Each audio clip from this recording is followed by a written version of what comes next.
In a bustling corner of a cafe, Margaret Whitmore, a lonely billionaire in her wheelchair, silently gazes at a cold cup of coffee and an untouched strawberry tart. That stillness is quickly shattered when a poor black boy approaches, holding out a cheap mint candy to trade for her expensive pastry. His playfulness makes her burst into laughter and fills her with delight. In the following days, the boy returns to chat, as if by a silent pact gradually filling the vast void in her heart. But when he suddenly vanishes, Margaret's journey to find his home unexpectedly reveals a truth about her late daughter in a way no one could have ever expected. Before we go back, let us know where you're watching from, and subscribe because tomorrow I've got something extra special for you.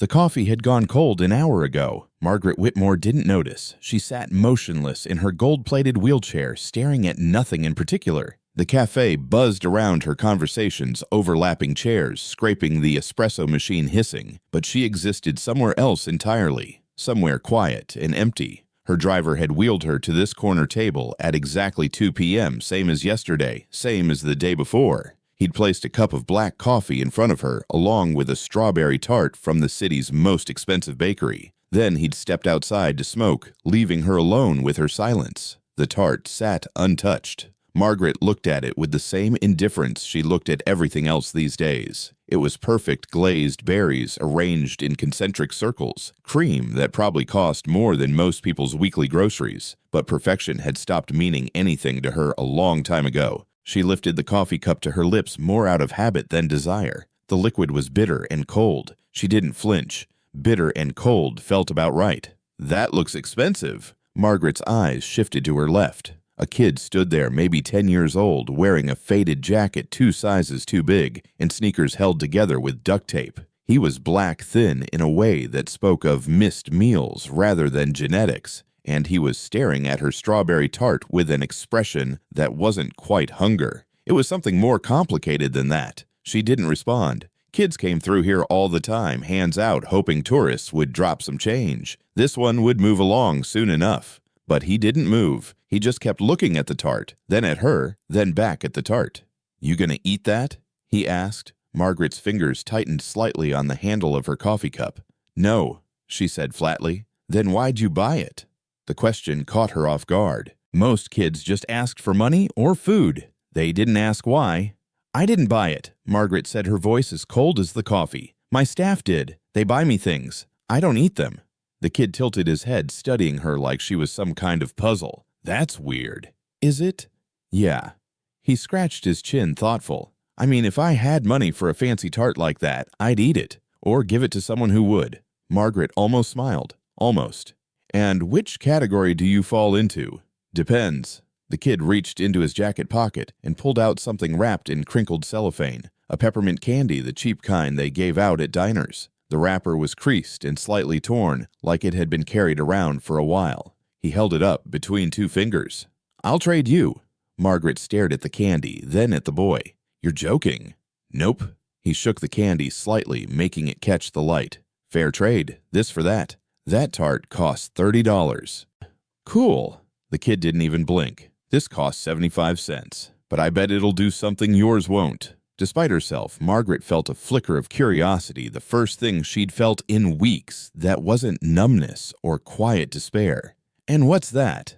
The kid leaned in closer, lowering his voice like he was sharing a secret. "Make you remember what sweet actually tastes like, not just expensive. Sweet." Margaret's jaw tightened. This child had no idea who she was talking to. She'd eaten in Michelin-starred restaurants across 3 continents. She'd tasted wines older than his grandmother, and he thought a 75-cent peppermint could teach her something about flavor. "You think very highly of your candy," she said, ice in every syllable. "I think very highly of what it represents," the kid shot back, and there was something in his eyes, a sharpness and awareness that made him seem much older than 10. "See, you got all this fancy stuff, but you don't even taste it anymore. You just exist next to it. That tart, you're gonna throw it away. Just like you threw away your coffee by letting it get cold. Just like you're throwing away right now, sitting here like a ghost." The words hit harder than Margaret expected. Her hands trembled slightly, and she gripped the armrests of her wheelchair to steady them.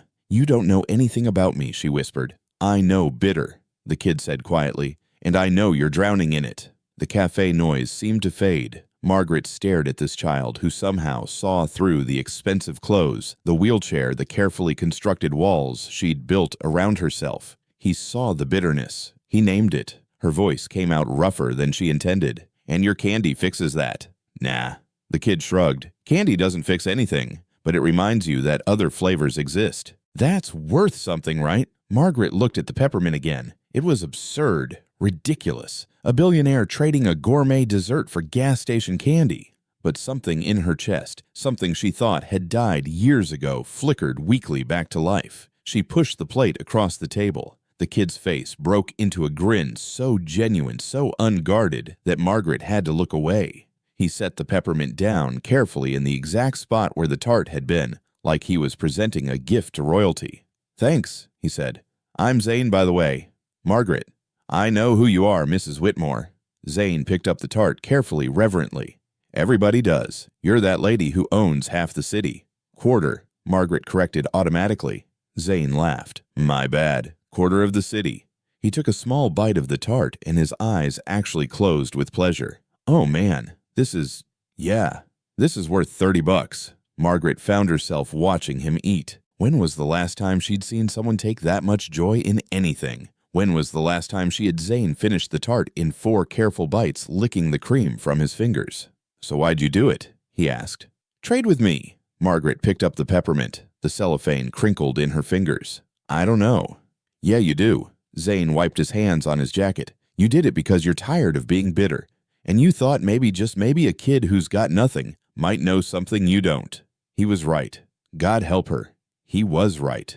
Margaret unwrapped the candy slowly. It was small and white with red stripes, exactly like 1,000 peppermints she'd ignored in her life. She placed it on her tongue. The flavor hit immediately sharp, cool, almost aggressive in its sweetness. It wasn't subtle or sophisticated. It didn't have layers or notes or any of the things the foods she normally ate were supposed to have. It was just pure, honest. A straightforward punch of mint and sugar that made her taste buds wake up after years of sleep. Her eyes widened slightly. Zane noticed. "Good, right? It's..." Margaret paused, searching for the right word. The peppermint was dissolving, slowly spreading across her tongue, and she realized she was actually tasting it, not just acknowledging it, but really tasting it. "It's not what I expected." "Nothing good ever is." Zane stood up, dusting invisible crumbs from his jacket. "Same time tomorrow." Margaret blinked. "What?" "I'll bring another candy. You bring another one of those fancy pastries you're not going to eat anyway. Deal." It was absurd. She should say no. She should have her driver chase this kid away and never come back to this shabby little cafe again. But the peppermint was still melting on her tongue, and for the first time in 3 years, Margaret Whitmore felt something other than the crushing weight of her own loneliness. "Deal," she heard herself say. Zane's grin could have lit up the entire city. "Cool. See you tomorrow, Mrs. Whitmore." He turned and walked away, hands in his pockets, whistling something off-key. Margaret watched him disappear into the street crowd, then looked down at her coffee, still cold, still bitter, but somehow it didn't bother her quite as much anymore. She sat there for another 20 minutes, letting the last traces of peppermint fade from her mouth. Around her, the cafe continued its rhythm, people laughing, arguing, living. She'd been sitting in this same spot for weeks, but this was the first time she'd actually noticed them. Her driver appeared at her elbow. "Ready to go, ma'am." Margaret shook her head slowly. 5 more minutes." He looked surprised, but nodded and stepped away.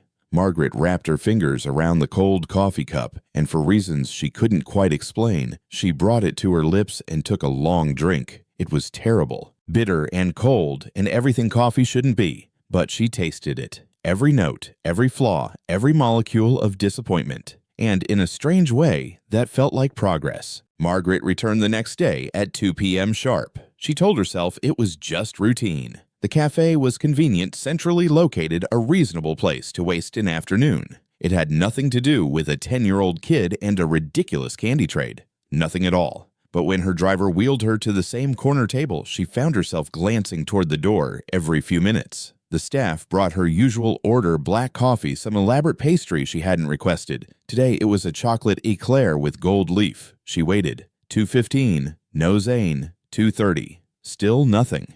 By 2:45, Margaret felt something uncomfortable twisting in her chest. Disappointment. When was the last time she'd been disappointed by someone not showing up? When was the last time she'd expected anyone to show up at all? Then the door chimed and Zane walked in. His jacket was even more wrinkled than yesterday, and he had a fresh scrape on his knee, but his face lit up when he saw her. "Sorry I'm late," he said, sliding into the chair across from her without asking. "Had to help Mrs. Chen carry her groceries up 4 flights. Her elevator's been broken for like 2 months. Margaret raised an eyebrow. "And she doesn't call maintenance." Zane laughed, not meanly, but like she'd said something genuinely funny. "Mrs. Chen lives in a building where the maintenance guy is also the landlord, and he doesn't care about anything except getting rent on time. Some of us can't just make a phone call and fix things, Mrs. Whitmore." The comment should have stung, but Zane said it so matter-of-factly that it just sounded like truth. Margaret found herself nodding slowly. "Fair point," she said. Zane's eyes widened slightly, like he'd expected an argument. Then he grinned and pulled something from his pocket.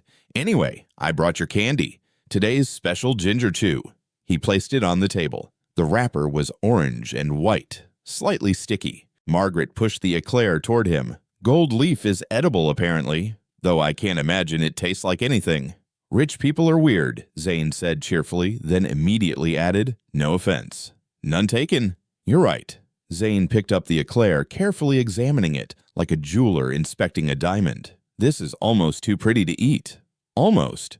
"Almost."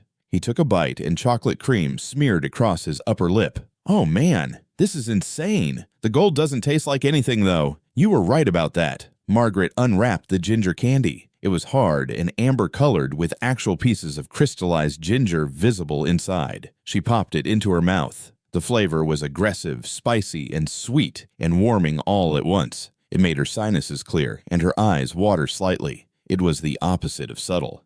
"Too strong?" Zane asked, watching her expression. "No." Margaret let the candy sit on her tongue, adjusting to the heat. "It's different." "Where do you find these?" "Corner store on 5th and Madison. Mr. Huang imports them from somewhere in Asia. He gives me the ones that are close to expiring for cheap." Zane took another bite of eclair. "You know what's funny? This fancy chocolate thing you bought probably costs $50, but it'll be gone in like 3 minutes. That candy, it'll last you 20 minutes if you don't chew it. Better value." Margaret felt the corner of her mouth twitch. "I never thought about it that way." "Most people don't." Zane licked chocolate from his fingers. "They think expensive means better, but sometimes expensive just means expensive." They sat in silence for a moment, Zane eating Margaret, letting the ginger candy slowly dissolve. Around them, the cafe hummed with life, a couple arguing quietly in the corner, a student typing furiously on a laptop, an old man reading a newspaper from 3 days ago. "Can I ask you something?" Zane said suddenly. "You're going to anyway." "Why do you come here? I mean, you're super rich. You could go anywhere. Fancy restaurants, private clubs, whatever. But you come to this random cafe in a kind of crappy neighborhood and just sit." Margaret was quiet for a long moment. The ginger candy had melted to a thin sliver, now barely there. She swallowed it. "I don't know," she said finally. "Maybe because everywhere else people expect things from me. Here, no one cares." "I care," Zane said simply. The words shouldn't have meant anything. He was just a kid, but something about the directness in his eyes made Margaret's throat tighten. "Why?" she asked. Zane shrugged. "Because you're sad. Like really sad. And I know what that feels like. You're 10 years old. Almost 11. And yeah, kids get sad too." He finished the eclair and wiped his hands on a napkin. "My mom's sick. Like really sick. And I can't fix it no matter how hard I try. So yeah, I get sadness." Margaret felt something crack in her chest. "I'm sorry." "It's okay. I mean, it's not okay, but you know what I mean." Zane looked out the window. "Some days are better than others. Today's pretty good because I got to eat gold leaf chocolate." Despite everything, Margaret smiled. Actually smiled. "You're a strange child. You're a strange old lady. I'm 63. That's not old. You sit in a cafe drinking cold coffee and not eating expensive desserts. That's old person behavior." But Zane was grinning, taking the sting out of the words. Margaret surprised herself by laughing. It came out rusty like a machine that hadn't been used in years, but it was genuine. The days began to blur together in the best possible way. Every afternoon at 2 p.m., Margaret arrived. Every afternoon, Zane appeared, sometimes right on time, sometimes late, but always with a new candy. Honey drops, lemon sours, cinnamon discs, black licorice that Margaret hated but ate anyway because Zane seemed so excited about it. And every day they talked. Zane told her about his world, a world she'd existed alongside for 63 years but never really seen. He described the community garden where Mrs. Rodriguez grew tomatoes and shared them with anyone who asked. He talked about the bus driver who always waited an extra 30 seconds if he saw someone running. He explained how the pigeons in the park had personalities and how you could tell the mean ones from the friendly ones by the way they tilted their heads. Margaret found herself leaning forward during these stories, asking questions. When Zane mentioned his mom had good days and bad days, Margaret asked what made a day good.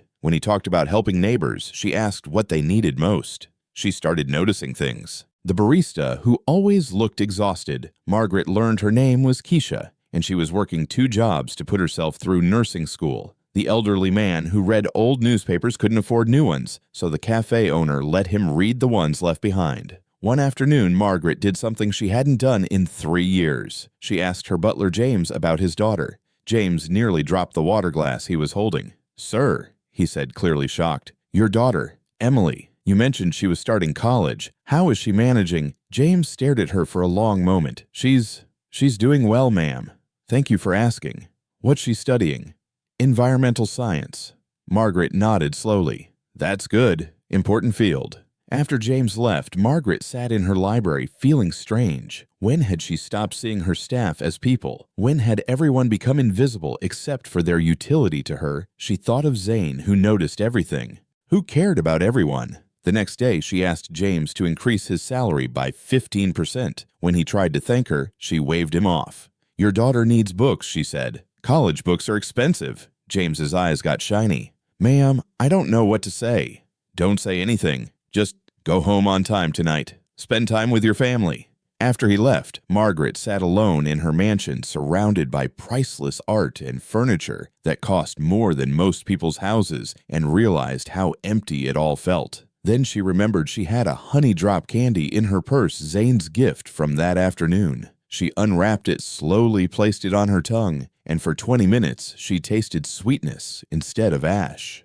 The first day Zane didn't show up, Margaret told herself not to worry. Kids were unreliable. He probably forgot or found something better to do or just lost interest. It meant nothing. She sat at her usual table, coffee going cold, a lemon tart sitting untouched. She waited until 3:30, a full 90 minutes past their usual meeting time. Her driver asked twice if she was ready to leave. Both times she said no. At 4 p.m. she finally gave up. The ride home felt longer than usual. Margaret stared out the window at the city passing by, and for the first time in weeks, the buildings looked gray and lifeless again. The brief splash of color Zane had brought to her world was already fading. "Just one day," she muttered to herself. "It's just one day." But the second day, when Zane didn't appear again, something cold settled in Margaret's stomach. She questioned the barista. "That boy who comes here, Zane, have you seen him?" Keisha shook her head. "Not since Tuesday, Mrs. Whitmore." "Is everything okay?" "Fine. Everything's fine." But it wasn't fine. Margaret had learned enough about Zane's life to know he kept his promises. If he said he'd be somewhere, he'd be there. Unless he couldn't. On the third day, Margaret didn't even pretend to care about the coffee or the pastry. She wheeled herself directly to Keisha's counter. "I need to find him," she said without preamble. Keisha looked worried. "I really don't know where he lives, ma'am.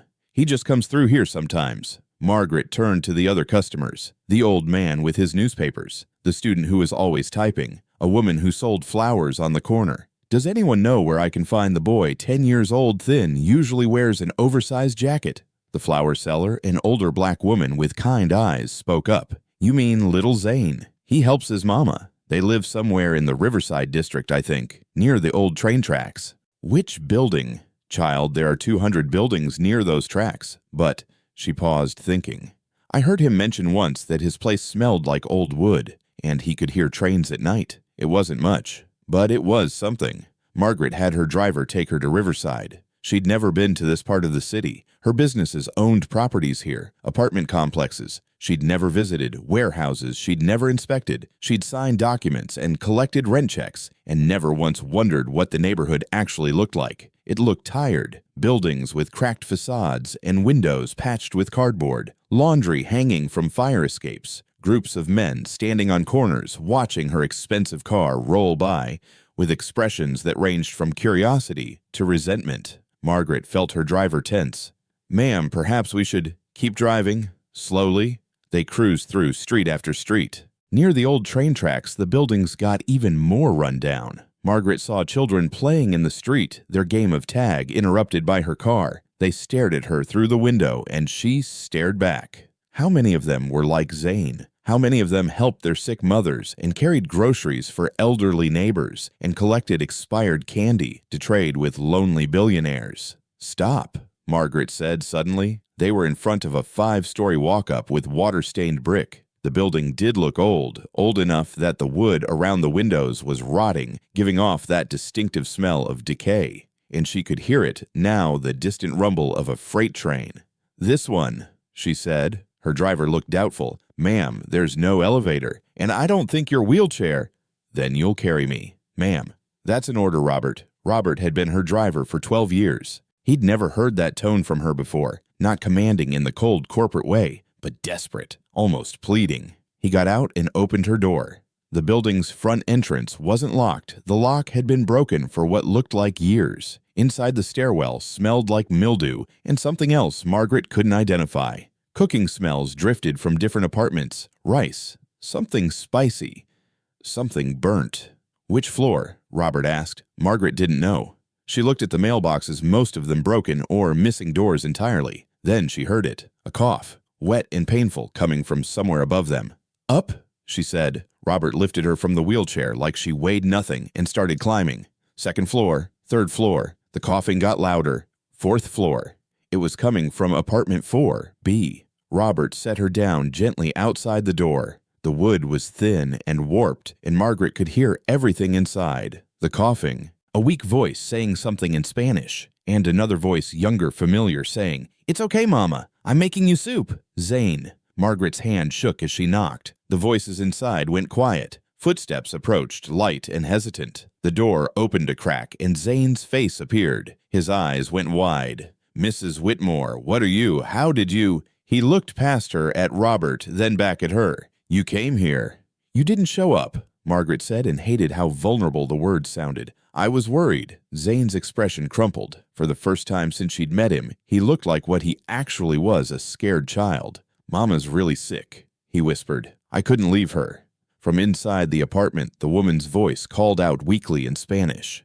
Zane turned and called back, "It's okay, Mama. Just someone from the cafe." Then he looked at Margaret. "You should probably go. This isn't— I mean, you don't want to—" "Let me in," Margaret said quietly. Zane hesitated, then stepped back. The apartment was smaller than Margaret's walk-in closet. One room served as living room, kitchen, and bedroom. A thin curtain divided the space behind it. Margaret could see a mattress on the floor. The kitchenette consisted of a hot plate, a mini fridge, and a sink. But everything was spotlessly clean, organized, with the kind of care that comes from having very little and treasuring all of it. Robert carried Margaret inside and set her carefully on a worn sofa that sagged in the middle. Zane hovered anxiously, clearly unsure what to do with a billionaire in his home. The woman behind the curtain coughed again, and Zane immediately moved toward her. "I'll be right back," he said. While he was gone, Margaret looked around. The walls were bare, except for one thing, a photograph in a simple frame sitting on an upturned crate that served as a nightstand. Margaret's breath caught in her throat. She knew that photograph.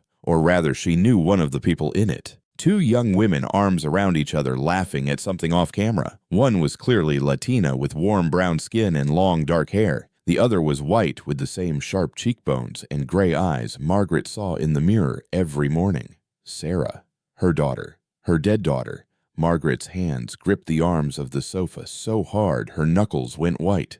It couldn't be. Sarah had been gone for 19 years. She'd walked out at 23 after their final argument, the one where Margaret had told her she was throwing her life away on social work and idealism. The one where Sarah had called her mother a heartless robot who valued money over people. The one Margaret had replayed in her head 10,000 times, always wishing she'd said something different. Sarah had died 7 years later in a car accident, alone. No funeral because they'd been estranged. Margaret had only found out 3 weeks after it happened through a lawyer handling Sarah's non-existent estate. But this photo, Sarah looked older here, maybe late 20s, and she looked happy. The curtain moved and a woman stepped out. She was the same woman from the photograph, aged by hard years. Her skin had a grayish tint, and she moved like every step hurt. But her eyes, dark and intelligent, focused on Margaret with instant recognition. "Dios mío," she whispered. "Mrs. Whitmore." Margaret couldn't speak. She just stared. The woman Elena Zane had called her Elena made her way slowly to a chair and sank into it.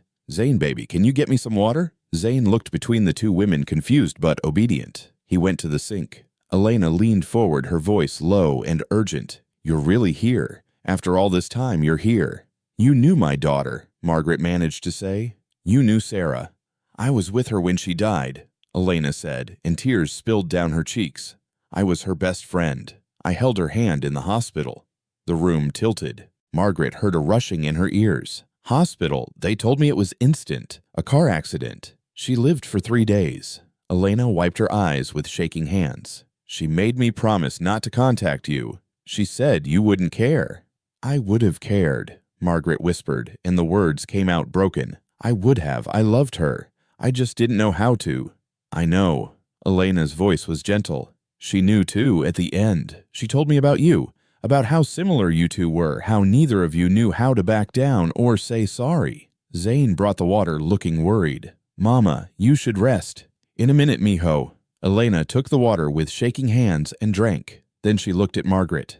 "There's something else, something Sarah made me promise." Margaret braced herself. "She had a son," Elena said quietly. The world stopped. "What?"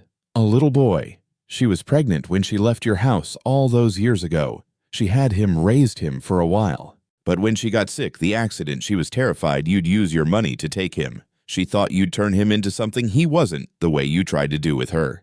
Margaret felt like she was falling. "Where is he? Where's my grandson?" Elena's eyes were full of pain and pity. "She asked me to hide him, to keep him safe. I promised I would." "Where?" Margaret's voice was almost a shout. "Where is he?" "I don't have him. I found him a place where he'd be safe, where he could grow up normal, somewhere you'd never think to look. Tell me where he is." Margaret's voice shook. "Please. He's all I have left of her." Elena coughed, wet and painful. When she pulled her hand away from her mouth, there were flecks of blood on her palm. Zane saw and went pale. "Mama." "I'm okay, baby." But she wasn't. Elena looked at Margaret with fading eyes. "The cafe. Your cafe. He's been there all along." Margaret's mind raced. "Who? Which?" "The young man who works the afternoon shift. The one who's always kind to the children, who gives away day-old pastries to people who need them, who—" Elena smiled weakly. "Who has Sarah's eyes?" "Leo." The server Margaret had barely noticed in all her weeks of sitting there. The one who always refilled her coffee without being asked. The one who sometimes stood by the window, looking sad in a way that seemed familiar. "He doesn't know," Elena continued. "Sarah's last wish was that he never know, unless she thought you'd changed, unless she thought you'd love him for who he is, not who you wanted him to be." "I would," Margaret said desperately. "I do. But Elena was fading. Zane grabbed her arm. "Mama, we need to get you to the hospital. No money for hospitals, baby. You know that." "Then I'll pay," Margaret said immediately. "I'll pay for everything. The best doctor's the best." "Why?" Elena looked at her directly. "Because of Sarah, because of guilt. Because you were there for my daughter when I wasn't," Margaret said, and the truth of it burned. "Because you kept her son safe. Because you deserve better than dying in this room." Elena studied her for a long moment. Then she nodded. "Okay, but you have to promise me something.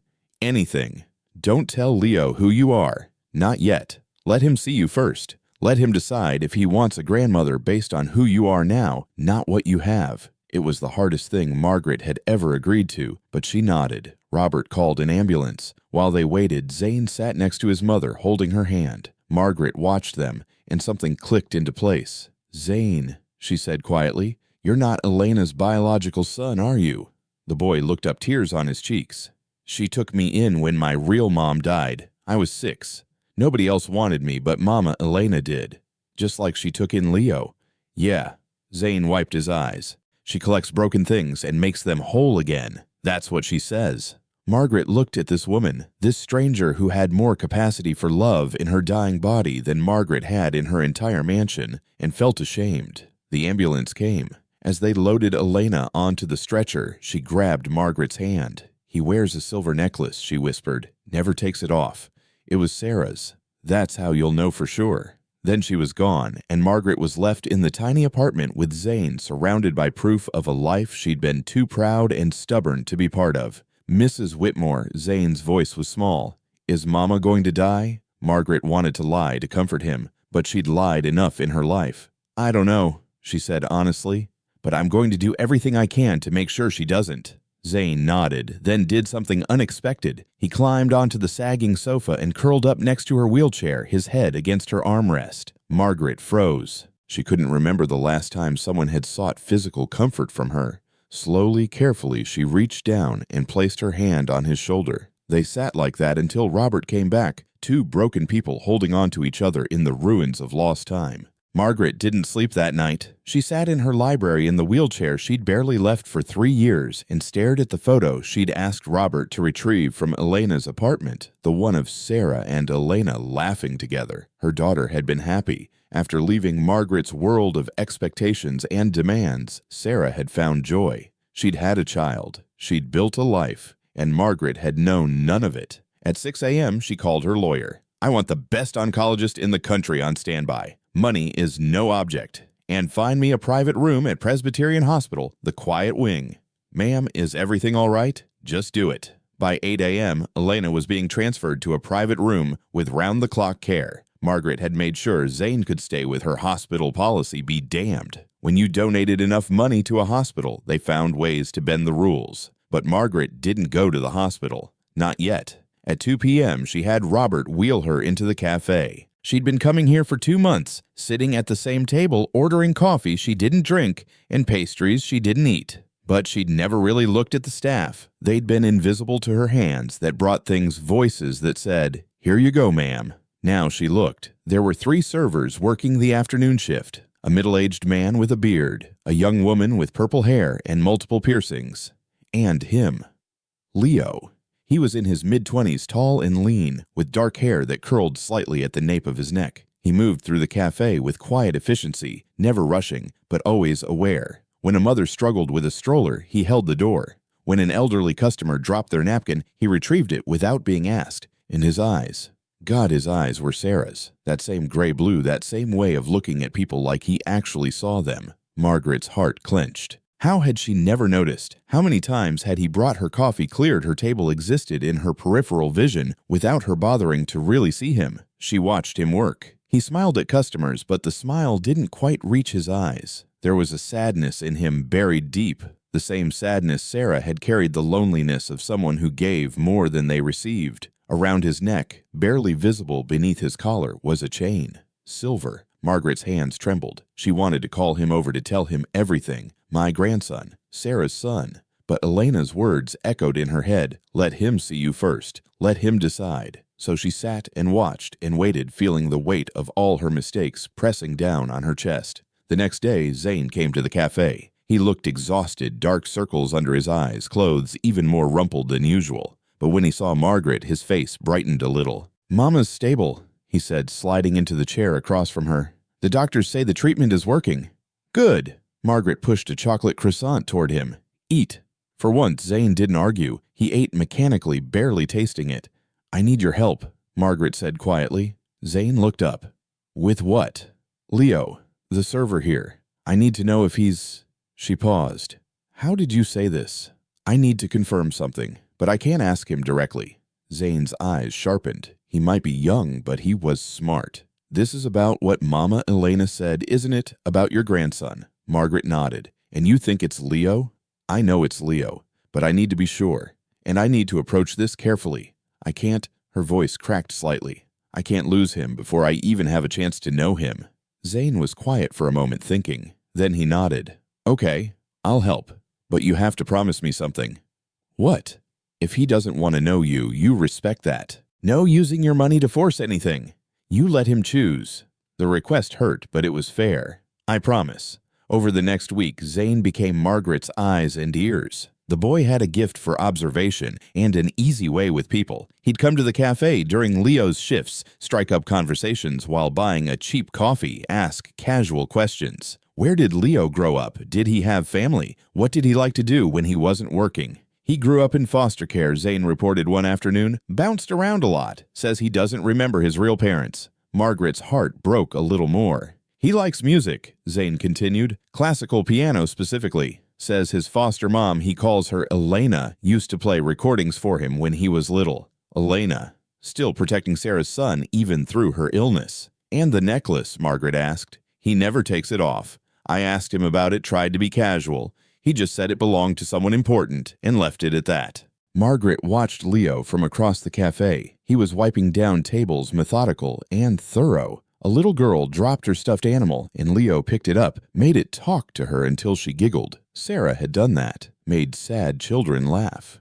There's something else, Zane said quietly. Sometimes during his breaks, he goes to the park across the street, just sits there and looks lost, like he's waiting for something but doesn't know what. Margaret understood that feeling intimately. The next day, she asked Zane to do something specific, find out when he takes his breaks. And, if possible, see that necklace up close.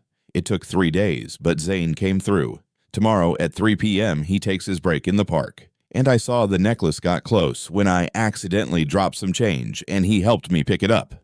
Zane pulled out his phone and showed her a blurry photo. It's silver with a small locket. I couldn't see what's inside, but there's an engraving on the back. Margaret enlarged the photo with shaking fingers. The engraving was partially visible. Ways loved, M.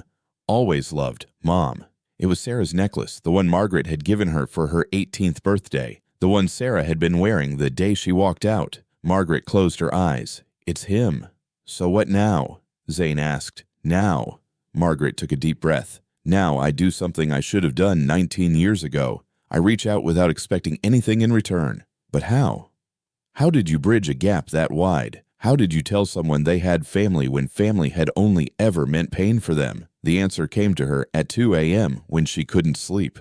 Music. Sarah had loved piano. She'd played for hours as a child, filling their house with Mozart and Chopin. Then, after one too many comments from Margaret about wasting time on frivolous pursuits, she'd stopped. Just closed the piano lid one day and never opened it again. It was one of the many ways Margaret had killed her daughter's joy. But Elena had kept that love alive in Leo. She'd played him recordings. She'd made sure music stayed part of his life. Maybe music could be the bridge. The cafe had an old upright piano in the corner, barely functional, out of tune, covered with a dusty cloth. Margaret had noticed it vaguely, the way she noticed everything in her peripheral vision without really seeing it. Robert, she said the next morning, I need you to find me a piano tuner, the best one. Have them come to the cafe today. Robert looked confused, but made the call. By afternoon, the cafe's piano had been tuned, the keys cleaned, the exterior polished, until it gleamed. The owner was baffled, but grateful Margaret had paid him $3,000 for the inconvenience. At 2:45 p.m., Margaret positioned herself next to the piano.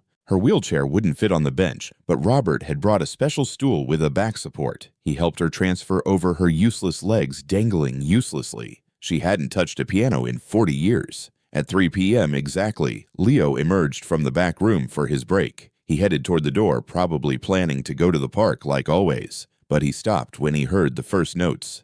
Margaret's fingers were stiff and unpracticed, but muscle memory was a strange thing. The piece came back to her, Chopin's Nocturne in E-flat major op, 9, number 2, Sarah's favorite, the one she'd played over and over until Margaret had snapped at her to play something else or nothing at all. The cafe went quiet. Conversations stopped mid-sentence. Even Keisha paused in making coffee. Margaret played through the pain in her arthritic fingers, through the awkward reaches her atrophied muscles struggled to make. She played and remembered Sarah at 8, her small hands stretching for octaves. Sarah at 15 pouring teenage heartbreak into the keys. Sarah at 22 playing this exact piece the night before she left. Tears blurred Margaret's vision, but she kept playing. When she finished, the cafe remained silent for a long moment. Then someone started clapping, and others joined in. Margaret didn't care about the applause. She only cared about one person. Leo stood frozen by the door, his face pale. His hand had gone to his chest, clutching something beneath his shirt. The necklace. Their eyes met across the room. Leo didn't move. He just stood there, hand pressed to his chest, staring at Margaret like he'd seen a ghost. Margaret's fingers still rested on the piano keys. She felt exposed, vulnerable, in a way she hadn't been since Sarah's funeral, that small private service she'd attended alone, unable to speak, unable to cry, just sitting in silence while they lowered her daughter into the ground. "That song," Leo said finally. His voice was rough, barely above a whisper. "Where did you learn that song?" Margaret's throat was tight. "My daughter used to play it." "Your daughter?" Leo took a step closer, and Margaret could see his hands shaking. "I didn't know you had a daughter." "Most people don't. She died 19 years ago." Margaret forced herself to look directly at him.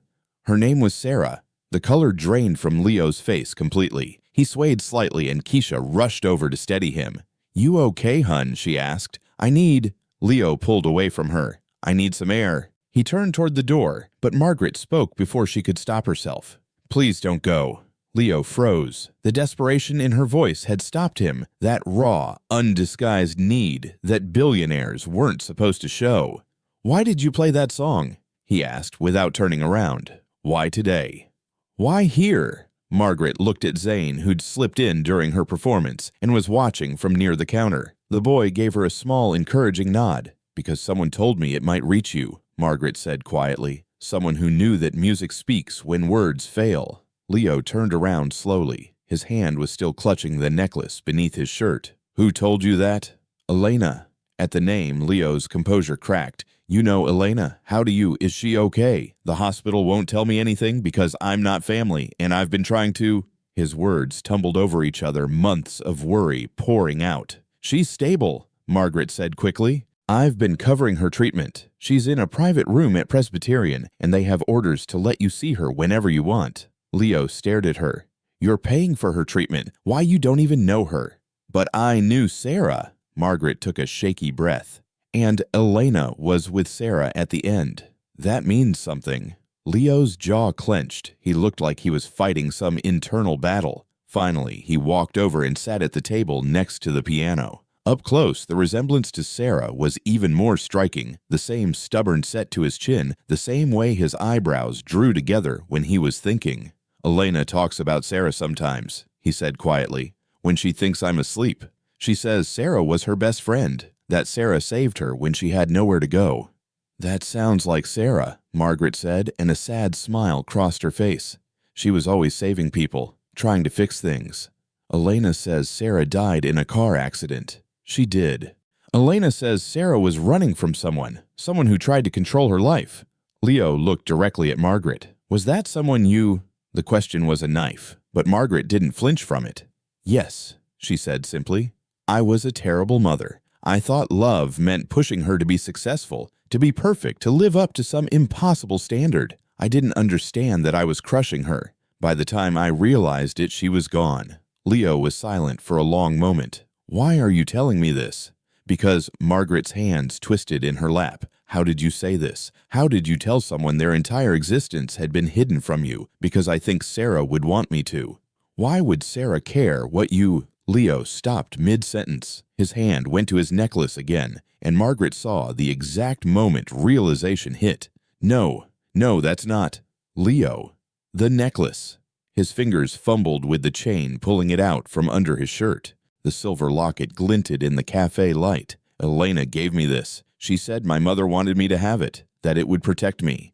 "May I see it?" Margaret's voice was barely a whisper. Leo's hand shook as he opened the locket. Inside was a tiny photo so small, Margaret had to lean forward to see it clearly. It was Sarah, younger, maybe 23 or 24, holding a baby. She was looking down at the infant with an expression of such pure love that Margaret's vision blurred with tears. "Elena said this was my mother," Leo whispered, "but she never told me her name, never told me anything except that she loved me and wanted to keep me safe. Her name was Sarah Whitmore," Margaret said, each word feeling like glass in her throat. "And that necklace, I gave it to her on her 18th birthday. The engraving says, 'Always loved.'" Leo flipped the locket over with trembling hands. There it was, "Always loved." "Mom!" He looked up at Margaret, and his eyes were full of tears and confusion and something that might have been hope. "You're saying Sarah was your daughter?" "Yes." And his voice broke. I'm your grandson. Yes. The word hung in the air between them. Leo stood up abruptly, the chair scraping against the floor. I can't. I need to. He looked around wildly like the cafe walls were closing in. This is too much. You can't just show up and play a song and tell me I have family after 25 years of... He couldn't finish. He was crying now, harsh sobs that shook his whole body. And Margaret, who hadn't known how to comfort her own daughter who'd turned coldness into an art form, did something instinctive. She pushed herself up from the piano bench, ignoring the way her legs trembled and threatened to give out. Robert lunged forward to catch her, but she waved him off. Using the piano for support, she took 2 shaky steps toward Leo. I don't expect you to forgive me, she said. I don't expect anything. But I'm here, and I'm not running away. Not again. Leo looked at her, this old woman who could barely stand, who was using every ounce of strength just to stay upright. Then he did something neither of them expected. He closed the distance and caught her before she fell. Margaret found herself wrapped in her grandson's arms, her useless legs dangling, held up by this stranger who was also family. She could feel him shaking, could hear him crying, and she let herself cry too. 40 years of held-back tears finally breaking free. I don't know how to do this, Leo whispered against her shoulder. I don't know how to have a grandmother. I don't know how to be one, Margaret admitted, but maybe we can figure it out together. They stayed like that, 2 broken people holding each other up in the middle of a coffee shop while Zane watched with tears streaming down his face, and Keisha quietly told other customers to give them a moment. Finally, Robert helped Margaret back into her wheelchair. Leo pulled up a chair next to her, still holding her hand like he was afraid she'd disappear. Tell me about her, he said quietly. Tell me about Sarah. So Margaret did. She told him about Sarah as a little girl, how she'd insisted on wearing mismatched socks because matching is boring. She told him about teenage Sarah, who'd organized a school fundraiser for homeless shelters and refused to stop until they'd raised $10,000. She told him about the fights, the arguments, the terrible things they'd both said. She told me I cared more about money than people, Margaret said. And she was right. I did. I thought success was the only thing that mattered. I thought if I could just make her understand that she'd thank me someday. But she didn't want success, Leo said softly. She wanted to help people. Yes, and I couldn't see that wanting to help people was its own kind of success. Margaret squeezed his hand. She would be so proud of you. Working here, taking care of Elena, being kind to everyone. You're everything she wanted to be. Elena raised me to be like her. She told me about Sarah's values, her dreams. I just didn't know. He trailed off, looking at the necklace. I didn't know I was living up to my own mother's example. You are, Margaret said firmly. You're better than either of us ever were. They talked for 2 more hours. The cafe closed around them, but Keisha just smiled and let them stay quietly cleaning up while Margaret and Leo filled in the gaps of their lives. When Margaret finally returned home that night, she sat in her library and looked at all her possessions with new eyes. The art, the furniture, the first editions, they were all just things. Beautiful, expensive, meaningless things. What mattered was sitting in a coffee shop crying with a grandson she'd just met. What mattered was the way Leo had hugged her like she was precious. What mattered was Zane's small hand on her shoulder as they'd left the boy, whispering, I told you candy can't fix things, but it can remind you other flavors exist. For the first time in 40 years, Margaret Whitmore understood what that meant. The phone call came at 6 a.m., 3 weeks after Margaret's revelation. Mrs. Whitmore, I'm sorry to wake you, but there's an urgent development. The city council is meeting today to vote on the Riverside District rezoning. Margaret sat up in bed, instantly alert. What rezoning? Her assistant's voice was apologetic. A development group called Pinnacle Investments wants to demolish the entire block, including the cafe, to build a luxury retail complex. They've been lobbying for months. The vote is this afternoon. Who owns Pinnacle? A pause. You do, ma'am. It's a subsidiary of Whitmore Holdings. Margaret felt like she'd been punched. I own the company trying to destroy the cafe? Technically, yes. It's been operating independently for years. The board made this decision without consultation. Of course they had. Margaret had been so absent from her own company, so disinterested in the details, that her empire had grown like a cancer, consuming everything without her even noticing. Cancel the project, she said immediately. Ma'am, they've already invested $40 million. The board will fight you. I don't care. Cancel it. There's another problem. Even if you cancel Pinnacle's plans, the city still wants to redevelop the area. They'll just find another buyer, and the cafe's current lease expires in 60 days. Margaret's hands clenched on her blanket. That cafe had saved her life. It had brought her Leo, had shown her what actually mattered. She'd sat in that corner table and learned how to feel again. She would not let it be destroyed. Set up an emergency board meeting and call my lawyers, all of them. By noon, Margaret had fired 3 board members and frozen Pinnacle's funding. By 1 p.m., she'd put in an offer to buy the entire city block outright. Not to demolish it, to preserve it. But when her lawyers looked into the ownership structure, they found something troubling. The cafe doesn't actually own the building, her head lawyer explained.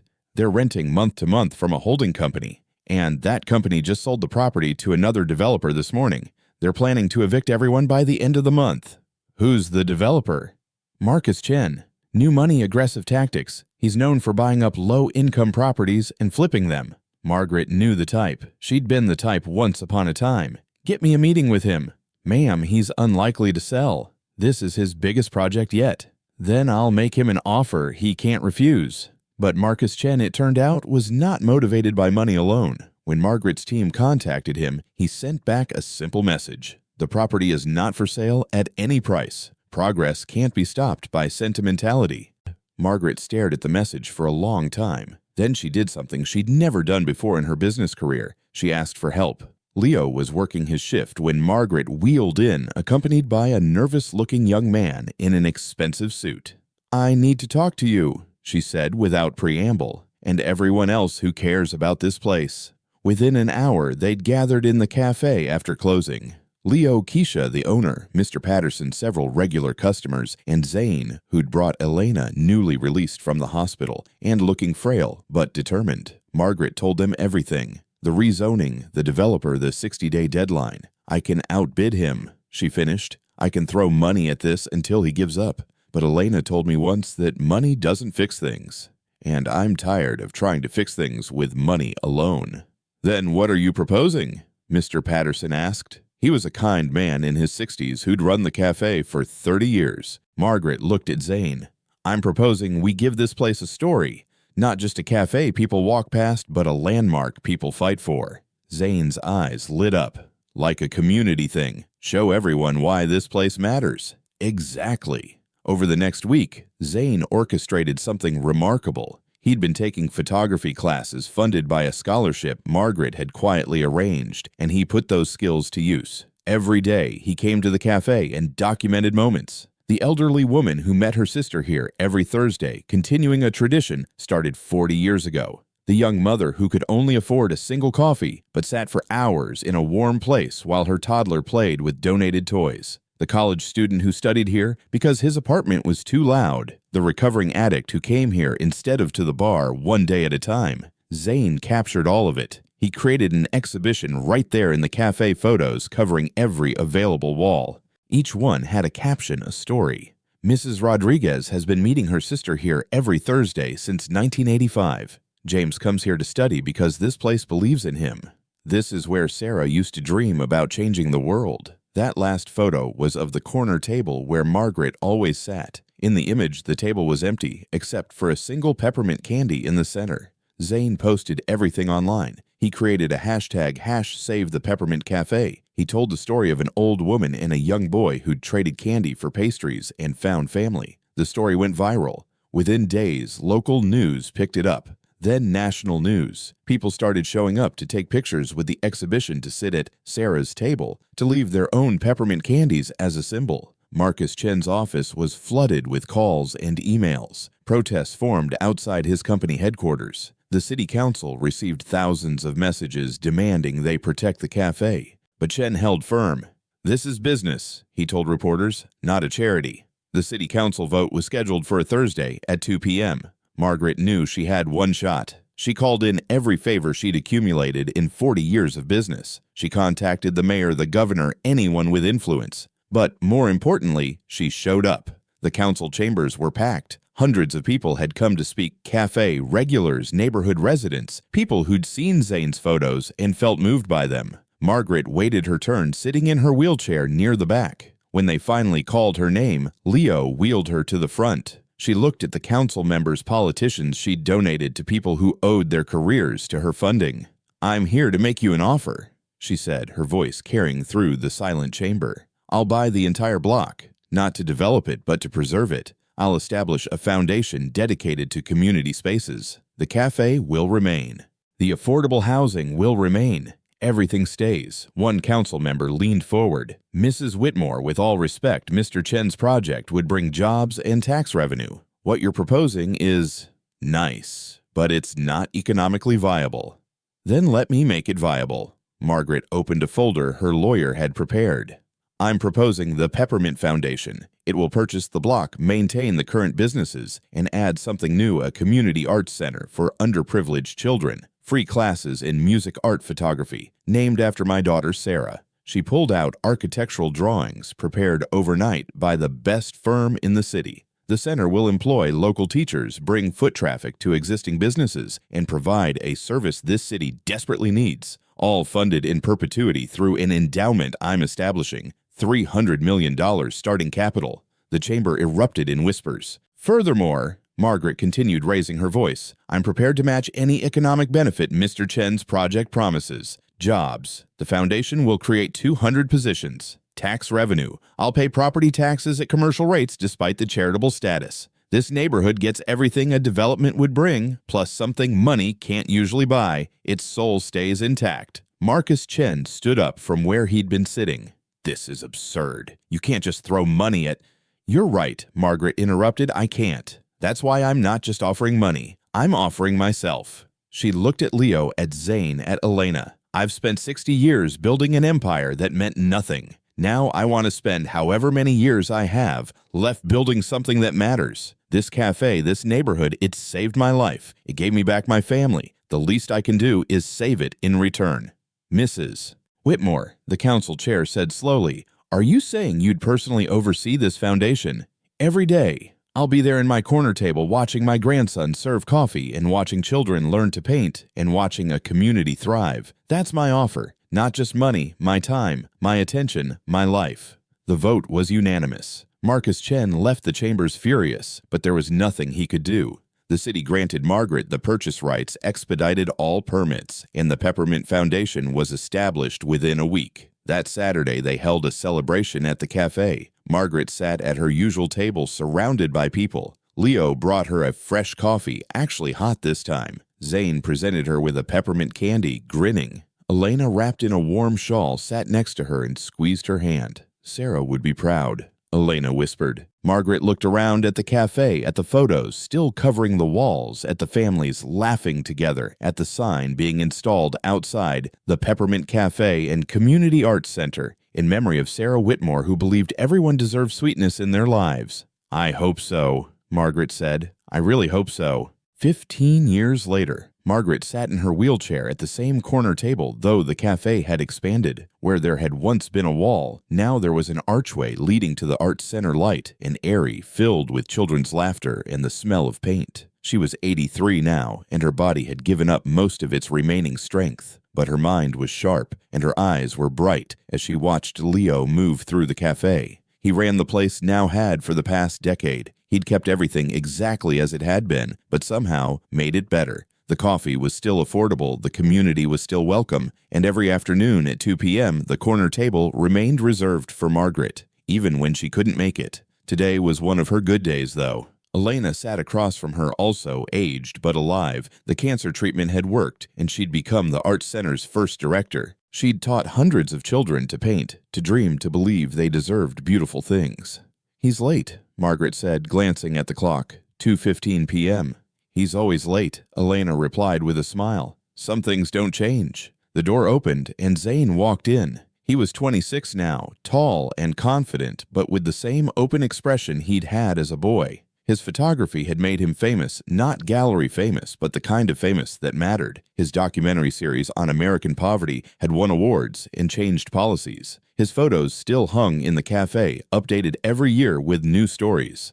Sorry, he said, sliding into the seat next to Margaret. "Interview ran long. NPR wanted to talk about the new exhibition." "And," Margaret raised an eyebrow, "and they're doing a feature. 3 cities want to host it." Zane pulled something from his pocket. But more importantly, I brought you this. It was a peppermint candy. The same cheap kind from 15 years ago. Margaret smiled. You still remember? How could I forget? It's literally the reason we're all here. Zane looked around the cafe.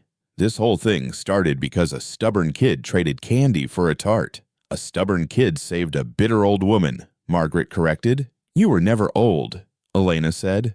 Just lost. They sat in comfortable silence, watching the cafe bustle around them. A new generation of families had claimed the space. Some of the children in the arts center were now bringing their own kids. Leo approached with a tray. Special delivery. 4 slices of strawberry tart and 4 coffees, actually hot this time. You've been saying that for 15 years, Margaret teased. And it's been true for 15 years. Leo set down the tray and leaned down to kiss his grandmother's cheek. How are you feeling today? Tired, Margaret admitted, but happy. Good combination. Leo pulled up a chair. Around his neck, Sarah's silver locket still hung. He wore it every day, a reminder of where he came from and who he'd almost never known. A small child came running from the art center, Leo's daughter, Clara. She was 6 with her father's gray eyes and a mass of curly dark hair. Grandma Marge. She climbed into Margaret's lap carefully. I painted you a picture. It was abstract, all swirls of color that might have been flowers or might have been chaos. To Margaret, it was perfect. It's beautiful, she said, and meant it. It's for your wall. Next to the photo of Grandma Sarah. Clara pointed to the cafe wall where Zane's original photograph still hung, Sarah and Elena laughing together, frozen in time. Then that's exactly where it'll go. Clara kissed her cheek and ran back to the arts center, already planning her next masterpiece. She's got Sarah's spirit, Elena observed. She does, Margaret agreed. Stubborn, creative, completely certain she can change the world. The difference is, Leo said quietly, she has a family that believes she can. The words hung in the air, gentle but significant. Margaret had spent years making up for lost time birthdays. She'd missed milestones she'd never see. But she'd been there for Leo's wedding, for Clara's birth. For every small moment she'd been allowed. Zane unwrapped the peppermint candy and placed it on Margaret's plate next to her untouched tart. So, he said, what have we learned today? It was a ritual they'd developed over the years. Every time they gathered, someone asked the question. That strawberry tarts are still overpriced, Leo offered. That some traditions are worth keeping, Elena added. Margaret picked up the peppermint, rolling it between her fingers. It was the same as always, cheap cellophane, simple candy, nothing special to anyone but them. That sweetness doesn't come from sugar, she said finally. It comes from the people who share it with you. She placed the candy on her tongue, and the familiar cool sharpness spread across her taste buds. After 15 years, it still reminded her of the first time sitting alone, drowning in bitterness, and finding an unexpected lifeline in a child's kindness. A young woman approached their table, one of the Arts Center graduates now in her 20s.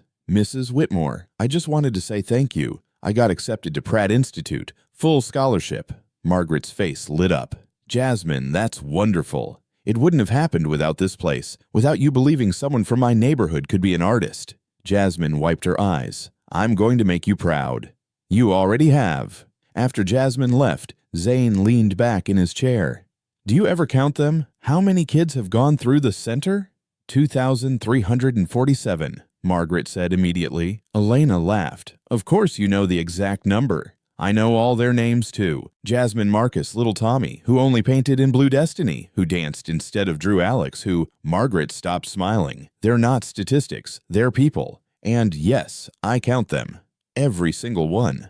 The afternoon stretched on. Customers came and went, most of them pausing to say hello to Margaret. The corner table had become a kind of landmark. People brought their grandparents to meet the Peppermint Lady, brought their children to hear the story of how one small act of kindness had changed everything. Around 4 p.m., Margaret started to fade. Elena noticed first. Time to go home, she asked gently. Margaret wanted to protest, but she was exhausted. 5 more minutes. But then, Clara ran back over this time with a group of other children. Grandma Marge, can we show you the dance we learned? And because Margaret had learned that the most important moments were the ones you made time for, she said yes. The children performed their dance right there in the cafe, bumping into tables and giggling when they messed up the steps. Margaret watched with tears in her eyes, clapping when they finished. Beautiful, she told them. Absolutely beautiful. After the children scattered back to their classes, Leo wheeled Margaret toward the door, but she stopped him at the threshold, looking back at the cafe. The corner table stood empty now, waiting for tomorrow. On it sat a single peppermint candy. Zane must have left it there, another tradition. The photograph of Sarah smiled down from the wall. Children's artwork covered every available surface, a riot of color and hope. This place, which had once been just somewhere to sit and wait for nothing, had become everything. "Thank you," Margaret whispered. "For what?" Leo asked. "For forgiving me a second chance, for letting me be part of this." "Grandma, you built this." "No," Margaret shook her head.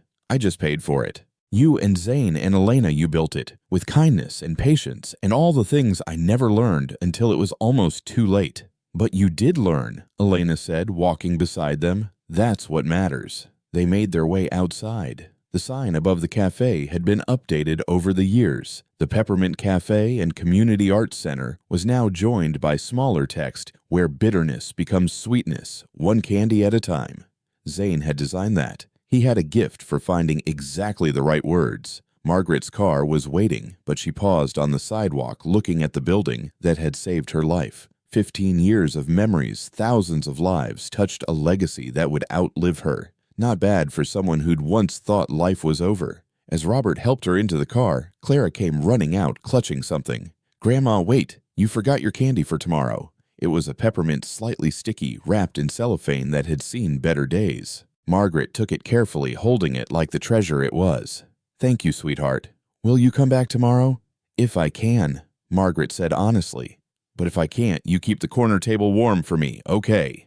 Clara nodded seriously, understanding in a way only children could that sometimes promises had expiration dates. The drive home was quiet. Margaret held the peppermint candy in her hand, watching the city pass by. So much had changed since that first day in the cafe. So much had stayed the same. Back at her mansion, smaller now, since she'd donated most of it to the foundation, Margaret sat in her library. The walls were covered with photos from the Arts Center children's drawings, letters from grateful families. On her desk sat one photograph in a silver frame, Sarah and Elena laughing together. Next to it, a newer photo, Margaret, Leo, Zane, Elena, and Clara all crammed together at the corner table, grinning at the camera. 4 generations connected by a peppermint candy and a choice to reach across the divide between bitter and sweet. Margaret unwrapped the candy Clara had given her. She placed it on her tongue and closed her eyes. The sharp coolness spread across her taste buds, familiar and comforting. She thought of Zane at 10 years old, offering her a lifeline she hadn't known she needed. She thought of Leo's hug that first day, holding her up when her legs couldn't. She thought of Elena's quiet wisdom, Sarah's enduring legacy. She thought of all the children who would walk through the Arts Center doors tomorrow, and the day after, and for years to come.